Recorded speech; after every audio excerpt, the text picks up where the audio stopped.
บาดีมื้อนี้มาอัปเดตจีดีหาก็ได้10ปลายวันเนาะจีดีหาก็ได้10ปลายวันอายุ10ปลายวันอันนี้ก็ถือว่าขอบใจอาหารเสริม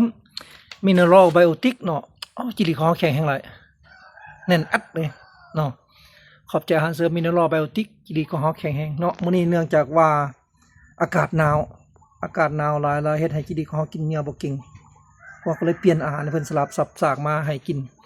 หญ้าเนาะให้กินหญ้าเด้รู้สึกว่าขึ้นมากินหญ้าเก่งหลายเดี๋ยวนี้เนาะมากินหญ้าแดมากินหัวอาหารแดมากินผักบุ้งแดคือขึ้นหลายตอนนี้เนาะคือขึ้นหลายอันนี้ก็เป็นอีกหนึ่งสูตรที่พวกเราพยายามเอาใจใส่เนาะแต่ละมื้อแต่ละวันสังเกตเบิ่งว่าจีดีของเฮาเป็นจังไดเนาะหลังจากที่เฮาเอาหญ้าแดผักบุ้งแดที่ลกออกมาตามสวนนี่ล่ะว่าผักบุ้งราคาแพงเนาะ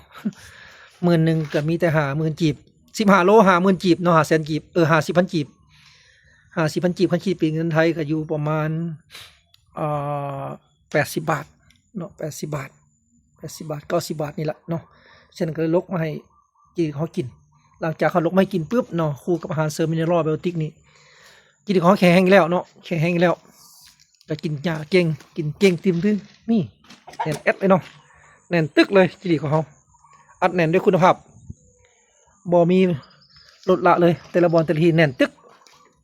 เนาะแต่ละบอลแต่ละทีแน่นตึกเลยเนาะแน่นตึกอาหารเสริมมิเนอรัลไบโอติกของเขานี่สุดยอดเลยขอบใจอาจารย์วรวัฒน์ที่ว่าให้อาหารเสริมดีๆที่ให้เคล็ดลับให้เทคนิคในการเลี้ยงจิริตให้เขามั่นใจในการขยายฟาร์มขึ้นมาเติมเนาะขอบใจหล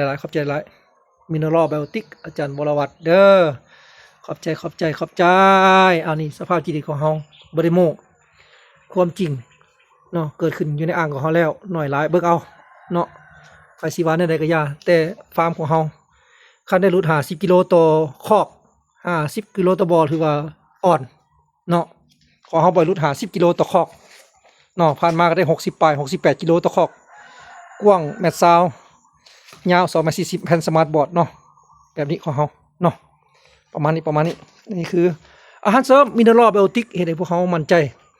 ว่าจิริของเขาเลี้ยงมาแล้วมีผลตอบแทนที่น่าพึงพอใจมีกำไรแน่นอนเนาะตอนนี้จากเลี้ยง1 คอกกลายมาเป็นหลายคอกแล้วพวกเขาก็จะให้ได้ขายทุกอาทิตย์แล้วตอนนี้เนาะฟาร์มของเขามีการขยายไปเรื่อยๆบ่หยุดบ่เซาอยู่ที่บ้านหอมจอมทองเมืองหาดทรายฟองนครหลวงเวียงจันทน์